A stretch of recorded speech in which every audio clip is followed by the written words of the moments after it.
যুক্তরাষ্ট্র ও ইরানের মধ্যে চলমান উত্তেজনার প্রেক্ষাপটে ঘোষিত 2 সপ্তাহের যুদ্ধবিরতি চুক্তি নতুন এক অনিশ্চয়তার মুখে পড়েছে। কারণ এই চুক্তির আওতায় লেবানন অন্তর্ভুক্ত নয়, এমনটাই জানিয়েছে ইসরায়েলের প্রধানমন্ত্রী বেনিয়ামিন নেতানিয়াহু।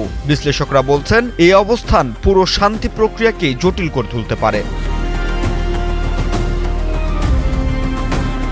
এদিকে যুদ্ধবিরতি ঘোষণার পরপরই লেবাননে হামলা করেছে ইসরায়েল। দেশটির দক্ষিণাঞ্চলের সিদন এলাকায় বুধবার ভোরে আকাশপথে পরিচালিত পৃথক হামলায় 8 জন নিহত হয়েছে বলে জানিয়েছে দেশটির স্বাস্থ্য মন্ত্রণালয়।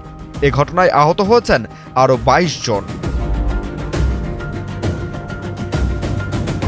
যুদ্ধবিরতি চুক্তিকে সামনে রেখে মার্কিন প্রেসিডেন্ট ডোনাল্ড ট্রাম্পের প্রতি সমর্থন জানিয়েছে নেতানিয়াহু। তবে একই সঙ্গে তিনি স্পষ্ট করেছেন, এই চুক্তি লেবাননে ইসরায়েলের সামরিক অভিযানের ক্ষেত্রে প্রযোজ্য হবে না।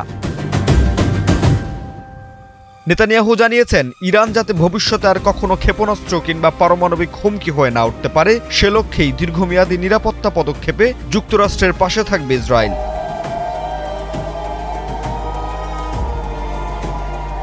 এদিকে ইরানপন্থী সশস্ত্র গোষ্ঠী হেজবুল্লাহ জানিয়েছে, মঙ্গলবার লেবাননে সামরিক বাহিনীর স্থাপনায় ইসরায়েল মোট 52টি হামলা চালিয়েছে।